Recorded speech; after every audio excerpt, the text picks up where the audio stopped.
फिर से आप लोग का स्वागत है inside classes bye Vishal Gupta के स्टडी चैनल पर।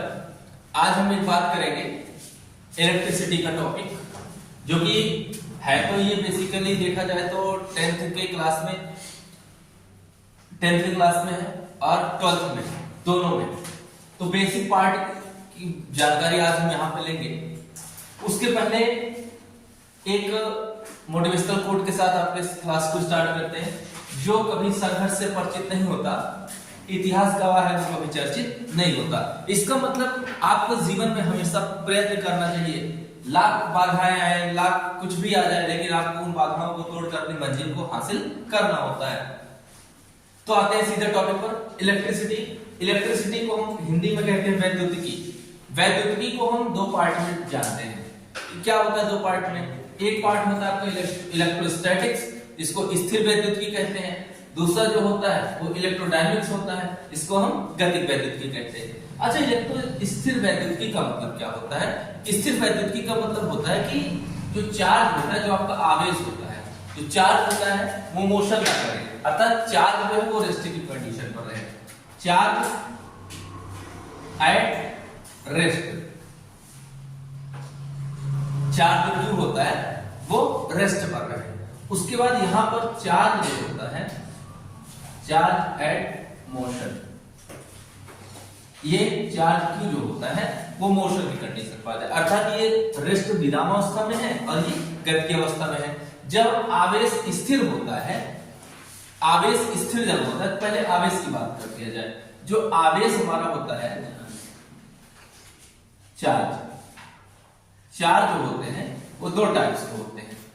एक होता है हमारा चार्ज पॉजिटिव और एक होता है हमारा चार्ज निगेटिव। दो चार्ज होते हैं। अब यहां पर बात आती है कि इसके ऊपर फोर्स कौन कौन सा लगता है। तो फोर्स तो लगेगा ही, तो फोर्स कौन कौन सा लगता है ये भी ध्यान दीजिए। अगर लाइक चार्ज होते हैं, लाइक के मतलब समान प्रकार के चार्ज होते हैं, समान प्रकार के आवेश जब होते हैं, चाहे यो प्लस प्लस हो चाहे माइनस माइनस हो, उसके बीच एक फोर्स काम करता है, इसको कहते हैं फोर्स ऑफ अट्रैक्शन। मानिए इसको कहते हैं आकर्षण बल, इसको कहते हैं आकर्षण बल, मतलब अट्रैक्शन फोर्स बोलते हैं इसको, अट्रैक्शन फोर्स बोलते हैं। उसके बाद एक होता है पॉजिटिव निगेटिव, निगेटिव पॉजिटिव। इसके बीच जो बल कार्य करता है उसको हम कहते हैं प्रतिकर्षण, रिपल्सन फोर्स, इसको हम कहते हैं रिपल्सन फोर्स। और इसके भी जो कार्य करता है फोर्स, उसको हम कहते हैं कौन सा फोर्स? अट्रैक्शन फोर्स, माने आकर्षण बल, आकर्षण बल।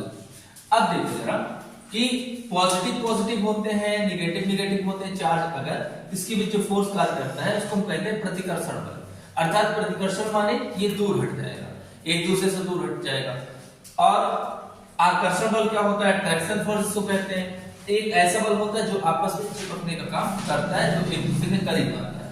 तो अब हम जो बात करेंगे वो बात कर लेते हैं कि इसके बीच तो फोर्स लग गया, इसको हम अगर चार्ज के बीच जो फोर्स लगता है, दो टाइप्स के फोर्स वहां पर काम करते हैं। एक रिपल्सन फोर्स होता है और एक अट्रैक्शन फोर्स होता है। रिपल्सन तब काम करता है जब दोनों समान प्रकार के चार्ज होते हैं, अर्थात लाइक चार्ज होता है और अनलाइक चार्ज जो होते हैं, असमान प्रकार के आवेशों के बीच लगने वाला जो बल होता है वो आपका कैसा बल होता है? आकर्षण बल होता है। तो आई होगी, इतनी चीजें समझ में आई होगी। उसके बाद इसमें एक टॉपिक होता है कि करंट होता क्या है। आई इक्वल टू क्या होता है? Q by T. I equal to Q by T होता है और I equal to Q by T. और I जो होता है वो करंट होता है। करंट जो होता है rate of change per unit charge, it is called the current कहते हैं। धारा प्रवाह की समय दर को हम आवेश प्रवाह के समय दर को हम धारा कहते हैं। और ये जो आवेश है इसका मात्रक आपका होता है कूलाम, ये जो समय है इसका मात्रक होता है सेकंड। तो कूलाम प्रति सेकंड को हम क्या बोलते हैं? एम्पियर बोल देते हैं। क्या बोलते हैं भैया? एम्पियर बोलते हैं। तो ये बात समझ में आ गई हो, एम्पियर। तो इतनी चीज समझ में आ गई कि इस इलेक्ट्रिसिटी जो होता है इसके दो पार्ट होते हैं। एक तो इलेक्ट्रोस्टैटिक्स बोलते हैं, एक को इलेक्ट्रोडायनेमिक्स बोलते हैं। चार्ज जिस पर रेस्ट पर होता है वो इलेक्ट्रोस्टैटिक्स होता है, चार्ज जब मूव करने लगता है वो इलेक्ट्रोडायनेमिक्स होता है। और दो प्रकार के चार्ज होते हैं, एक पॉजिटिव चार्ज और एक निगेटिव चार्ज। और जो पॉजिटिव के बीच या निगेटिव के बीच जो फोर्स कार्य करता है उसको हम कहते हैं रिपल्सन फोर्स। जो पॉजिटिव निगेटिव के बीच फोर्स कार्य करता है उसको कहते हैं अट्रैक्शन फोर्स, आकर्षण बल। इन दोनों को समझने के बाद हम बात ये कर लेते हैं कि जो है धारा क्या होता है, तो करंट क्या होती है। एक्चुअली में करंट तो आएगा इलेक्ट्रोस्टैटिक इलेक्ट्रोडायनेमिक्स के पार्ट में, लेकिन हम लेवल की बात करते हैं। अगर हम इसकी बात कर लेते हैं, अगर हम ये बात करें कि I = Q/T होता है, धारा बराबर आवेश बटे समय। तो ये कूलाम, ये हो गया कूलाम, ये हो गया सेकंड। कूलाम पर सेकंड को क्या बोलते हैं, एम्पियर बोलते हैं। कूलाम पर सेकंड क्या बोलते हैं, एम्पियर बोलते हैं। अब डिफाइन कैसे करेंगे, एक एम्पियर क्या होता है, तो एक एम्पियर जो होता है उसको डिफाइन करने का बिल्कुल आसान सा तरीका है। एक एम्पियर बराबर एक कूलाम बटे एक सेकंड होता है। एक कूलाम बटे एक सेकंड होता है। इसका मतलब है कि यदि किसी सर्किट में मान लो ये कोई सर्किट है, अभी तो इसके बारे में बताएंगे क्या है ये कोई सर्किट है। इस सर्किट में अगर मान लीजिए कोई चार्ज फ्लो हो रहा है और एक सेकंड में वो चार्ज एक कूलाम फ्लो हो, यदि किसी परिपथ में एक सेकंड में प्रवाहित होने वाले आवेश की जो मात्रा होती है वो यदि एक कूलाम होती है, उस परिपथ की जो वैद्युत धारा होती है वो 1 एम्पियर होती है। तो ये चीजें समझ में आ गया आपको। तो 1 एम्पियर बराबर 1 कूलाम बटे 1 सेकंड के होता है। अब बात आती है कि वैद्युत विभव की बात करेंगे। इसके बाद क्या होता है वैद्युत विभव। वैद्युत विभव जो होता है वो होता है आपका इलेक्ट्रिक पोटेंशियल। इलेक्ट्रिक जो पोटेंशियल होता है, इलेक्ट्रिक पोटेंशियल, इसको क्या कहते हैं, वैद्युत विभव कहते हैं। वैद्युत विभव जो हमारा होता है इसको इलेक्ट्रिक पोटेंशियल कहते हैं। इलेक्ट्रिक पोटेंशियल में बात आ जाती है, अगर मान लीजिए यहां पर एक पॉइंट ए है, यहां पर एक पॉइंट ए है, उसके बाद यहां से इनफाइनाइट डिस्टेंस पर एक चार्ज क्यू रखा हुआ है। कौन सा चार्ज रखा हुआ है, वो क्यू चार्ज रखा हुआ है। तो इस क्यू चार्ज को यहां से यहां तक लाने में हमको कुछ ना कुछ वर्क डन करना पड़ेगा, मतलब कार्य करना पड़ेगा।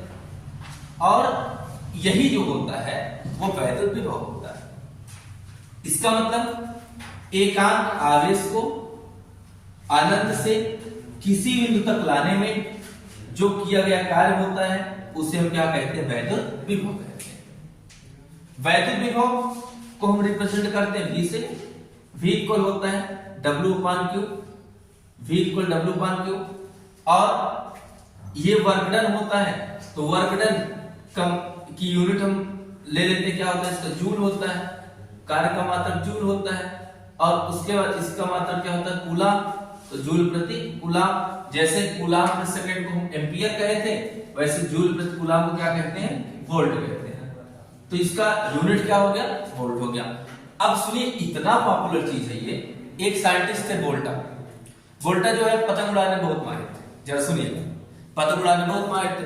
अब वो इतना ज्यादा पतंग उड़ाते थे कि बदमाशी बहुत उनको आती थी। अच्छा हुआ क्या, वो एक्सपेरिमेंट किए। एक्सपेरिमेंट में ये हुआ कि वो पतंग जो उड़ाने लगे तो एक आप लोगों को पता होगा कि जो कॉपर वायर होता है, जो तांबा होता है, बहुत अच्छा सुचालक होता है, उसमें करंट आसानी से फ्लो हो सकता है। तो उस पतले वायर को लिया और जब पतले वायर को लिया तो उसके बाद उन्होंने पतंग उड़ाना शुरू किया। तो जब पतले वायर को लिया, पतंग उड़ाया, तो मौसम कुछ ऐसा हो गया कि बिजली वगैरह कड़कने लगी थी, तो हल्का पतंग उड़ा रहा था तो उसको झटका लगा हाथ में। अब जब हाथ में जब झटका लगा तो उसको लगा यार ये हुआ क्यों। उसने उसी पर सोचना शुरू किया। उसको लगा कि अब मम्मी ऊपर से बुला रही है, अब मम्मी जो है बुला रही है उसको, वो तो मग्न है उसमें, तो छत पे पतंग उड़ा रहा है, बारिश हो रही, भीग रहे हैं, कोई मतलब नहीं उससे, क्योंकि दिमाग तो अब उनका काम करने लगा, ये झटका क्यों लगा। अच्छा, फिर कुछ दिन बाद ऐसा मौसम और हुआ, वो सोचा कि फिर एक्सपेरिमेंट करके देखते हैं, तो हल्का पतला और थोड़ा सा मोटा वायर लिया, वो मोटा वायर लिया बोल्टा ने, और फिर पतंग उड़ाने लगा। जब पतंग उड़ाने लगा, मौसम ऐसा ही हुआ था कि बारिश होने लगी, बिजली कड़क रही थी, तो उसको झटका ज्यादा महसूस हुआ। वहीं से डेवलप हुआ कि इलेक्ट्रिक पोटेंशियल होता क्या है, जेन्युइन वहीं से डेवलप हुआ है। तो जब उन्होंने उसने कहा कि अगर मान लो ये कोई आपकी काइट हो गई, पतंग हो गई, और ये उड़ाया जा रहा है, यहाँ से पहुंच गया इतनी दूरी पर, ये इनफाइनाइट का क्षेत्र मान लिया, तो उसने कहा कि अगर मान लो चार्ज है कोई क्यू, और उसको यहाँ से आने तक, यहाँ जो झटका महसूस हो उसने उस पॉइंट को मान लिया, तो यहाँ से आने तक जो वर्क डन करना पड़ेगा उसी क्या बोलते हैं, पोटेंशियल बोलते हैं। और आज के डेट में देख लीजिए, फेमस हो गए, अनपढ़ से लेकर कोई भी होगा वो सब जानता है कि वोल्ट क्या होता है, सब जानता होगा, अनपढ़, गवार, रिक्शा चालक, कबाड़ी, सब जानते होंगे कि वोल्ट क्या होता है। इसी वजह से कुछ ऐसा काम कर जाओ ना ताकि नाम हो जाए। तो जैसे हमने पहले ही बताया कि संघर्ष जो कभी अगर परिचित नहीं होगे ना, तो कोई आपको जानेगा ही नहीं, और दुनिया में आएगा तो करके जाओ काम कुछ अपना। तो ये हो गया वोल्ट का। आते हैं एक वोल्ट कहेंगे किसी को, किसको, एक वोल्ट बराबर होगा 1 जूल और बटे 1 कूलम। इसको इंग्लिश में भी लिख दो, तो 1 वोल्ट जो इक्वल होगा 1 जूल अपॉन 1 कूलम। इसका मतलब इसकी डिफाइन हम ऐसे कर सकते हैं कि 1 कूलम आवेश को अनंत से किसी बिंदु तक लाने में, ध्यान से समझिएगा, 1 कूलम आवेश को अनंत से किसी बिंदु तक लाने में यदि हमारे द्वारा किया गया कार्य 1 जूल हो, तो उस परिपथ का विभव कितना होगा, 1 वोल्ट होगा। यदि किसी 1 कूलम आवेश को अनंत से किसी बिंदु तक लाने में, जैसे यहां से हमने यहां तक ले आया, किया गया कार्य हमारा अगर 1 जूल हो, तो उस परिपथ का वैद्युत विभव कितना होगा, 1 वोल्ट होगा। क्लियर हुई यहां तक बातें। अब इस पर एक ध्यान देखना, ये बात, इस पर एक इलेक्ट्रिक पोटेंशियल डिफरेंस होता है। इलेक्ट्रिक पोटेंशियल जो डिफरेंस हमारा होता है उसको हम कहते हैं वैद्युत विभवांतर। बहुत बेहतरीन सा टॉपिक है ये, मजा आएगा, खूब न्यूमेरिकल करोगे, इसके ओम्स लॉ पढ़ोगे, ये सब मजा आने वाला है। वैद्युत विभवांतर, अब वैद्युत विभवांतर जो होता है इसको कहते हैं electric potential difference. Electric potential difference जो होता है वो कुछ अलग से चीजें नहीं, electric potential difference. Electric potential difference में क्या हो, जरा अगर मान लो यहां पर एक कोई यहां से यहां तक बना दिया रेखा, कुछ यहां एक पॉइंट ए ले लो, यहां एक पॉइंट बी ले लो, तो इलेक्ट्रिक पोटेंशियल डिफरेंस का मतलब होता है, डिफरेंस माने अंतर होता है, पोटेंशियल माने विभव, अर्थात विभव का अंतर। तो किन्हीं दो बिंदुओं के बीच के विभव के अंतर को क्या कहते हैं, विभवांतर कहते हैं। ठीक है, तो यहां पर VA हो गया, A पॉइंट का पोटेंशियल मान लेते हैं VA हो गया, B पॉइंट का पोटेंशियल मान लेते हैं VB हो गया। तो इसको हम डिनोट कर देंगे बच्चों की delta V equal VB minus VA equal, ये भी होता है किसके, W/Q के। कोई अलग चीज नहीं है, सेम वही चीज है। विभवांतर का मतलब होता है बिंदुओं के विभव का अंतर, दो बिंदुओं के बीच के विभव के अंतर को क्या कहते हैं, विभवांतर कहते हैं। अब इसकी यूनिट की बात कर लिया जाए तो ये भी जूल हो जाएगा, ये भी कूलम हो जाएगा, तो जूल प्रति कूलम को क्या बोल देंगे, वोल्ट बोल देंगे। तो सेम वही चीज है, सेम वही चीज है, 1 वोल्ट हो गया हमारा ये। उसके बाद एक चीज और देख लीजिए, इसमें एक चीज है इलेक्ट्रिक फील्ड क्या होता है। इलेक्ट्रिक फील्ड, वैद्युत क्षेत्र,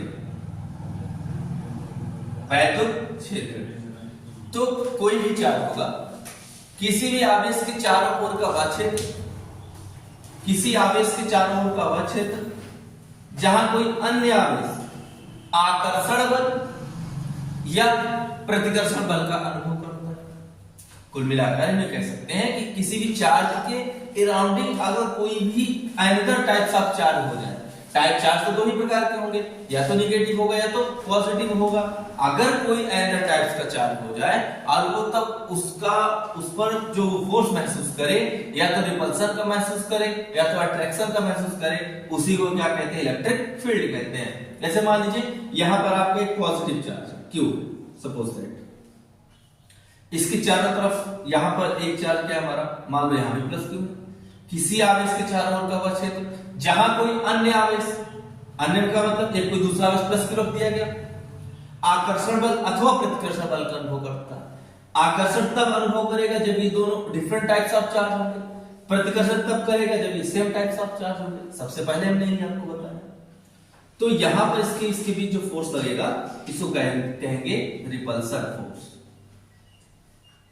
रिपल्सन फोर्स माने प्रतिकर्षण बल, ये हो गया आपका प्रतिकर्षण। उसके बाद यहां पर मान लीजिए माइनस Q है, यहां पर सपोज कर लीजिए माइनस Q है, यहां पर सपोज कर लीजिए जो है प्लस Q है, तब इसके बीच जो फोर्स काम करेगा इसके बीच आकर्षण बल, कौन सा बल कहेंगे बच्चों?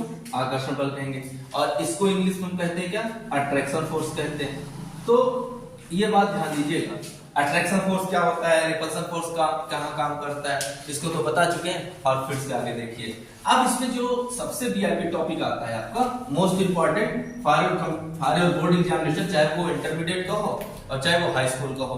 बेसिकली अब एक होता है आपका ओम्स लॉ, ओम का नियम, ओम का नियम, इसको ओम्स लॉ बोलते हैं।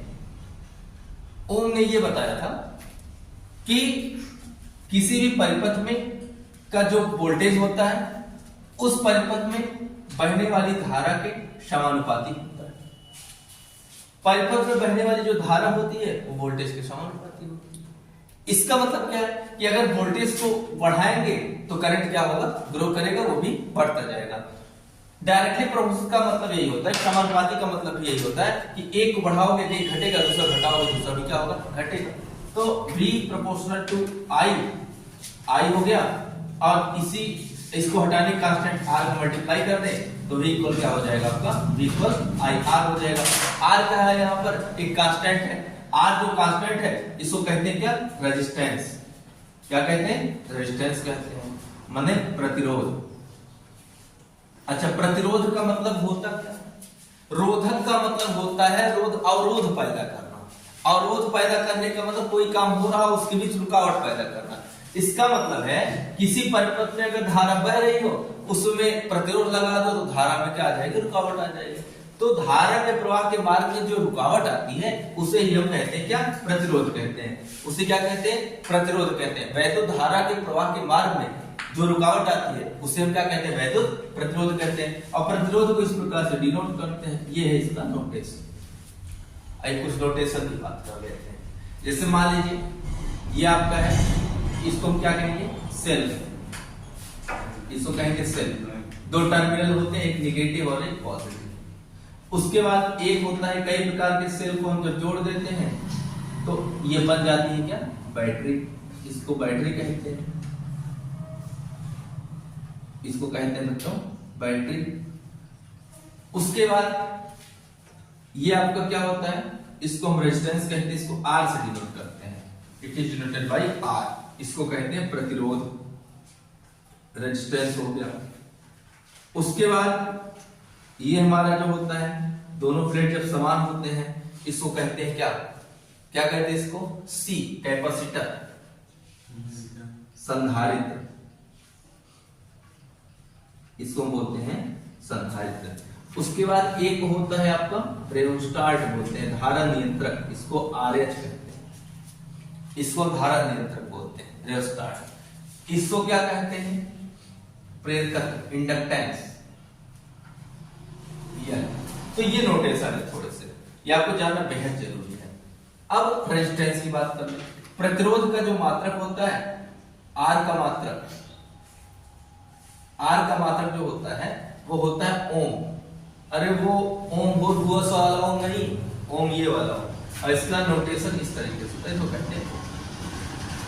तो ओम ने ये बताया था कि इनका पूरा नाम जॉर्ज साइमन ओम था, फ्रांसीसी साइंटिस्ट थे जॉर्ज साइमन ओम। उन्होंने बताया कि किसी भी सर्किट में बहने वाली जो धारा होती है वो उसके पोटेंशियल के समानुपाती होती है। पोटेंशियल के समानुपाती होने का क्या मतलब है?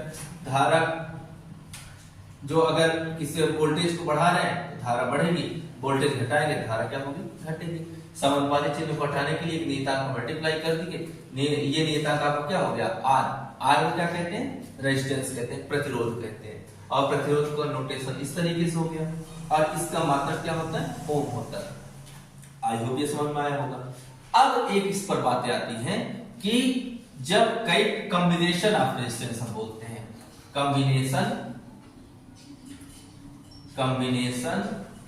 Of resistance, combination of resistance का मतलब होता है प्रतिरोधों का संयोजन, प्रतिरोधों का संयोजन।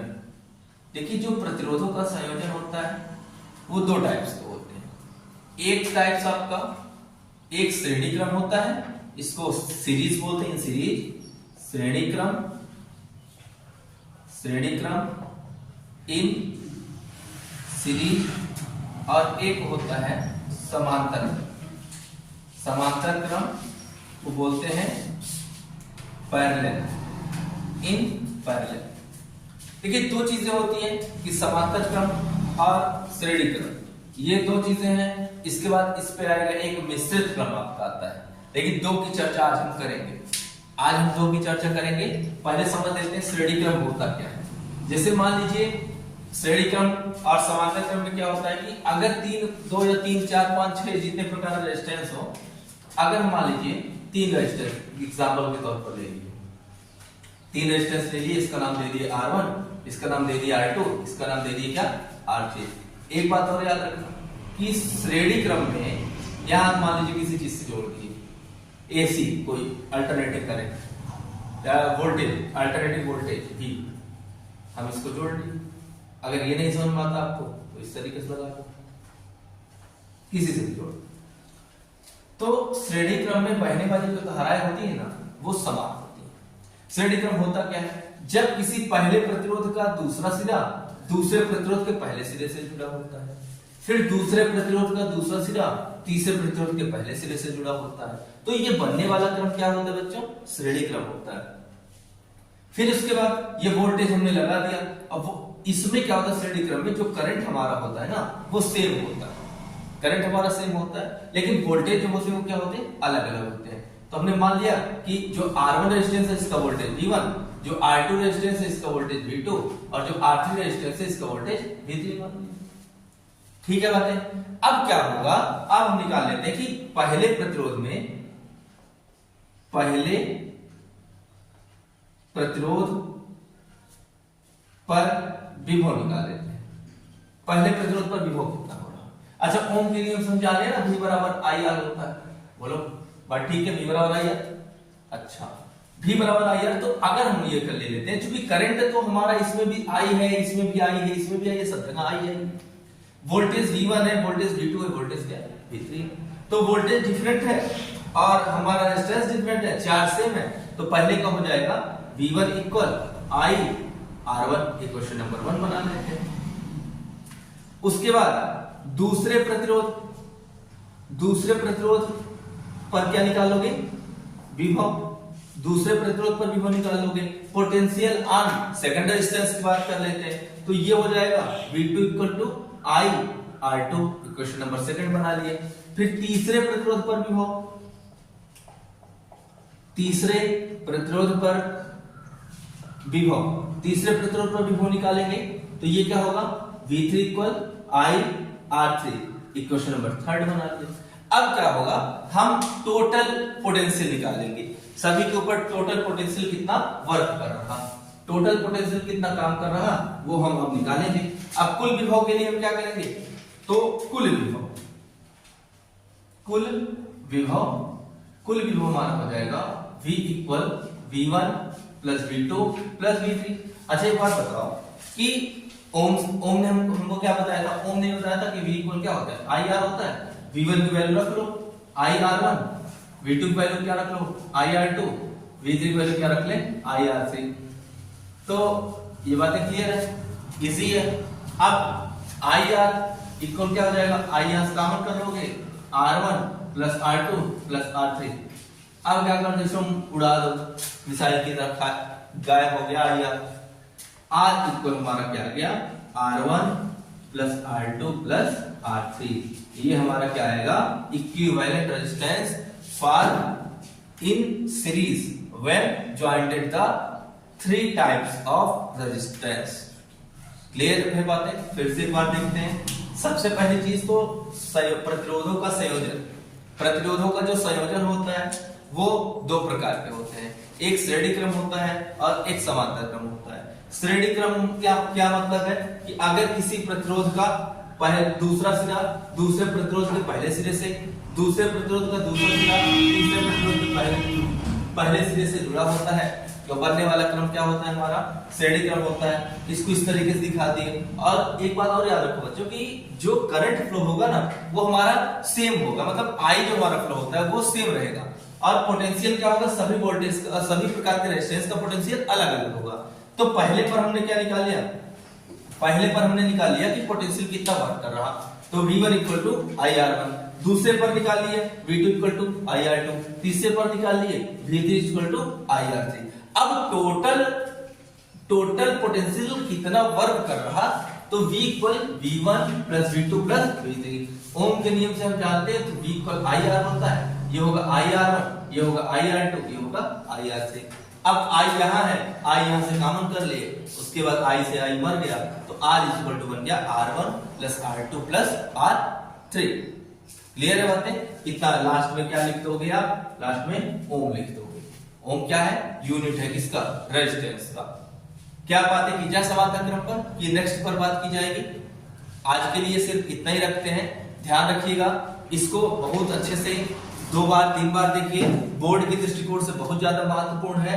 और वैसे भी जितना मेहनत करोगे, आप समय आ चुका है, एग्जाम बिल्कुल आपके नजदीक आ रहे हैं, प्रैक्टिकल आपका हो जा रहा है जनवरी में, उसका जनवरी से फरवरी 5-6 फरवरी तक लगभग प्रैक्टिकल हो जाएगा। तो आप बिल्कुल एकदम युद्ध भूमि में उतर जाइए, खूब मेहनत कीजिए और इतना मेहनत कर दीजिए ताकि आने वाले समय में जो आप कंपटीशन के एग्जाम देने वाले हो ना, उसके सीयूईटी की तैयारी करने वाले हो, उसके लिए आपको बिल्कुल अलर्ट रहो पहले से। और एग्जाम जैसे बोर्ड का खत्म होता है इंटरमीडिएट वालों का, ठीक जस्ट तुरंत बाद 1 से 2 दिन के अंदर ही स्टार्ट होगा सीयूईटी। और बहुत इंपॉर्टेंट है बीएससी वालों के लिए, तो इंपॉर्टेंट है ही है ये टॉपिक। खैर बीए वालों के लिए अब जीएस की बात आगे बढ़ाएंगे, थोड़ा सा किसी दिन जीएस को लेके चलेंगे तो जीएस की एक सीरीज बनाएंगे, उस पर हम बात करेंगे। ये बोर्ड के दृष्टिकोण से बहुत ज्यादा महत्वपूर्ण है। और बिल्कुल आप अपने आप को एग्जाम के लिए एकदम कमर कस लो अपनी। सारे त्योहार जा चुके लगभग, अभी उन त्योहारों का सिलसिला तो चल ही रहा है, लेकिन हम ये अपना उत्तरदायित्व ना भूले, अपने मूल कर्तव्य को ना भूले। हमको इसमें पढ़ना भी है, एंजॉय भी कीजिए, लेकिन पढ़ाई भी खूब कीजिए, क्योंकि पहले वही आपको काम देने वाला है ना। दीपावली आ रही है, खूब अच्छे से धूमधाम से मनाइए, मेला हर जगह घूमिए, मौज मस्ती कीजिए, खूब जलेबी पकौड़ी समोसा खाइए, लेकिन पढ़ाई भी करना है आपको, ये बात ध्यान दीजिएगा। तो आज हमने आपको ये बताया कि इलेक्ट्रिसिटी होता क्या है, इलेक्ट्रिसिटी कितने प्रकार के होते हैं, 2 टाइप्स के होते हैं, एक चार्ज रेस्ट पर होता है, एक चार्ज मोशन पर होगा। फिर उसके बाद इलेक्ट्रिक फील्ड क्या होता है, इलेक्ट्रिक पोटेंशियल क्या होता है, इलेक्ट्रिक पोटेंशियल डिफरेंस क्या होता है, फिर ओम्स लॉ जो कि बहुत इंपॉर्टेंट है, बोर्ड में आपसे निश्चित रूप से या तो डेरिवेशन या तो इस पर रिलेटेड न्यूमेरिकल, जो कि कल हम करवाएंगे आपको न्यूमेरिकल, वो मिलेगा। फिर इसका एक डेरिवेशन आपने पढ़ लिया, बाकी समांतर क्रम का डेरिवेशन वो नेक्स्ट डे हम कराएंगे। आप ध्यान रखिएगा, आप ध्यान रखिएगा अपना, अच्छे से ध्यान रखिएगा और मेहनत करके जी तोड़ मेहनत कीजिए। बाकी आज के लिए गुड बाय।